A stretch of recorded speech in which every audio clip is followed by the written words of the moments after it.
तमाम देखने और सुनने वालों को अस्सलाम वालेकुम। नाज़रीन, आज हम आपको एक ऐसे मुल्क की सैर करवाने जा रहे हैं जहां से मुस्लिम दुनिया की सबसे अजीम सल्तनत का आगाज़ हुआ था। एक ऐसा मुल्क जहां के बहादुरों की दास्तानें सुनकर आज भी इंसान की रूह कांप उठती है, और एक ऐसा इस्लामी मुल्क जिसके एक मुकद्दस शहर की फतह की खुशखबरी खुद हमारे प्यारे नबी हज़रत मोहम्मद सल्लल्लाहु अलैहि वसल्लम ने अपनी ज़ुबान मुबारक से दी थी। जी हाँ, आज हम आपको सैर करवाएंगे तुर्की। इस मुल्क में आज भी हर कोई क्यों जाना चाहता है? क्या ये वाकई इतना खूबसूरत है? और पाकिस्तानी इस मुल्क में कितना पैसा कमा रहे हैं? इसके अलावा वो कौन सा अजीम सहाबी हैं जिनकी कब्र मुबारक यहाँ मौजूद है? और भी बहुत से ऐसे हकायक जानेंगे जो शायद आपके लिए बिल्कुल नहीं हो। तो आइए अपनी इस शानदार वीडियो का आगाज करते हैं। नाज़रीन, इस मुल्क का ऑफिशियल नाम रिपब्लिक ऑफ तुर्की है। ये एक ऐसा मुल्क है जो दो बड़े बड़े आज़मों में आबाद है, एक तरफ एशिया और दूसरी तरफ यूरोप। दुनिया में बहुत कम ममालिक ऐसे हैं जो एक ही वक्त में दो बड़े आज़मों में वाक़ हों, और तुर्की इन्हीं ममालिक में शामिल है। तुर्की की आबादी तकरीबन 87 मिलियन अफराद पर मुश्तमिल है, और इस एतबार से ये दुनिया में आबादी के लिहाज से 18वें नंबर पर आता है। तुर्की का रकबा तकरीबन 7,83,562 मुरब्बा किलोमीटर है, और दुनिया के ममालिक में रकबे के लिहाज से 37वें नंबर पर है। अगर मुस्लिम ममालिक की बात की जाए तो तुर्की रकबे और आबादी दोनों लिहाज से 7वें नंबर पर आता है। अब बात करते हैं तुर्की की सरहदों की। तुर्की की सरहदी ममालिक में यूनान, Bulgaria, Georgia, Armenia, Iran, Iraq और शाम शामिल है। इसके अलावा तुर्की के शुमाल में बहर अस्वद की एक तवील साहिली पट्टी भी मौजूद है, जो न सिर्फ खूबसूरत है बल्कि तजारत और सियाहत के लिए भी नहायत अहम समझी जाती है। नाज़रीन, अक्सर लोग ये समझते हैं कि तुर्की का दारुल हुकूमत इस्तांबुल है, क्योंकि हमने सबसे ज्यादा इसी शहर का नाम सुना है। लेकिन हकीकत ये है कि तुर्की का असल दारुल हुकूमत अंकारा है। इस्तांबुल बेहद अहम शहर जरूर है, मगर ये दारुल हुकूमत नहीं। इस्तांबुल का एक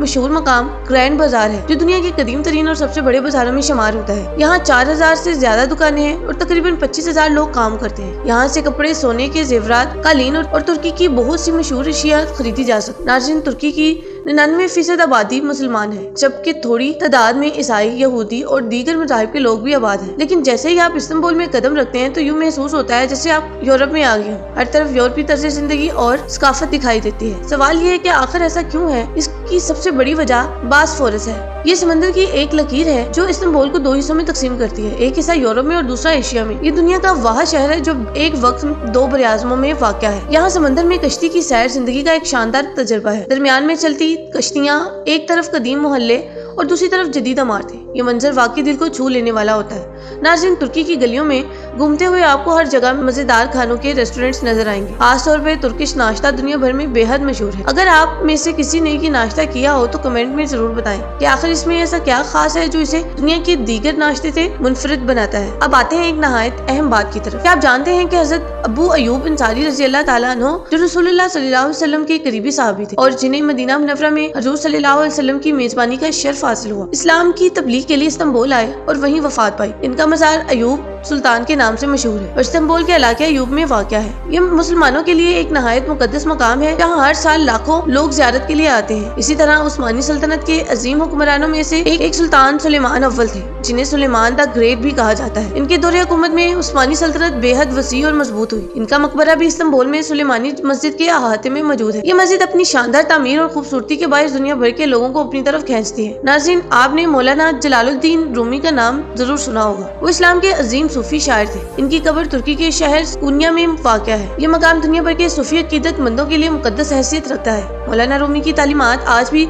सब्र, मोहब्बत और इंसानियत का दर्स देती है। अब बात करते हैं एक और तारीखी किस्से ज़ोगोत। ये वो जगह है जहाँ अर्तुगरुल गाजी और इनका कबीला आबाद हुआ। अर्तुगरुल गाजी उस्मानी सल्तनत के बानी उस्मान गाजी के वालिद थे। इसी सोगोत में अर्तुगरुल गाजी का मजार भी मौजूद है, जो तुर्की कौम के लिए मजहबी और कौमी अहमियत रखता है। नाज़रीन, आपने मशहूर तुर्क ड्रामा अर्तुगरुल गाजी जरूर देखा होगा। इस ड्रामे ने बड़े सगीर में बेहद मकबूलियत हासिल की और लोगों को अपनी तारीख से जोड़ दिया। इसी ड्रामे की बदौलत सोगोत और अर्तुगरुल गाजी के मजार को आलमी शोहरत मिली और आज लाखों लोग यहाँ आते हैं। उस्मानी सल्तनत के बानी उस्मान गाजी की कब्र भी तुर्की के शहर बोरसा में वाक़या है। बोरसा और इसके गिरदोनवा को तारीख के कदीम तरीन इलाकों में शुमार किया जाता है। यहाँ तक कहा जाता है कि हजरत नूह अलैहिस्सलाम की कश्ती तूफान के बाद इसी खित्ते के मशहूर पहाड़ जोधी पर ठहरी थी। नाज़रीन, 334 कबल मसीह में सिकंदर आजम ने इस इलाके को फतह किया, मगर इसकी मौत के बाद इसकी सल्तनत बिखर गई। बाद ये खिता कभी रोमियों, कभी आर्मीनियों और कभी दीगर हुक्मरानों के जेर असर रहा। 330 ईस्वी में रोमी बादशाह कुस्तंतीन ने ईसाईयत कबूल की और एक नया शहर आबाद किया जिसे कुस्तंतिनिया कहा जाता है, जो बाद में इस्तांबुल कहलाया। रसूल अकरम सल्लल्लाहु अलैहि वसल्लम की पेशनगोई के मुताबिक 1453 में सुल्तान मोहम्मद फातिह ने कुस्तंतिनिया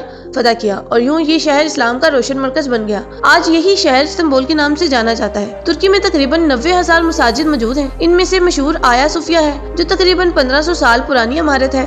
ابتدا میں یہ گرجا گھر تھا، پھر مسجد بنی، بعد میں میوزیم اور حالیہ برسوں میں دوبارہ مسجد بنا دی گئی۔ ناظرین، ترکی سیاحت سے سالانہ 60 ارب ڈالر سے زیادہ کماتا ہے۔ استنبول، اناطولیہ اور کیپاڈوشیا سیاحوں کے پسندیدہ مقامات ہیں۔ خاص طور پر کیپاڈوشیا اپنی وادیوں، چٹانوں اور ہاٹ ایئر بیلون کی سواری کے لیے مشہور ہے، جہاں ایک بیلون رائڈ کی قیمت تقریباً 200 یورو تک ہوتی ہے۔ آخر میں ہم ٹاپ کاپی پیلس، بلو مسجد اور زیر زمین بنے شاندار پانی کے ذخیرے کا ذکر کریں گے جو قدیم انجینئرنگ کا لاجواب نمونہ ہے۔ تو ناظرین، یہ تھا ہمارا آج کا شاندار ترکی کا سفر۔ آپ کو یہ سفر کیسا لگا کمنٹ میں ضرور بتائیں۔ ویڈیو کو لائک کریں اور چینل کو سبسکرائب کریں۔ اگلی ویڈیو تک کے لیے اللہ حافظ۔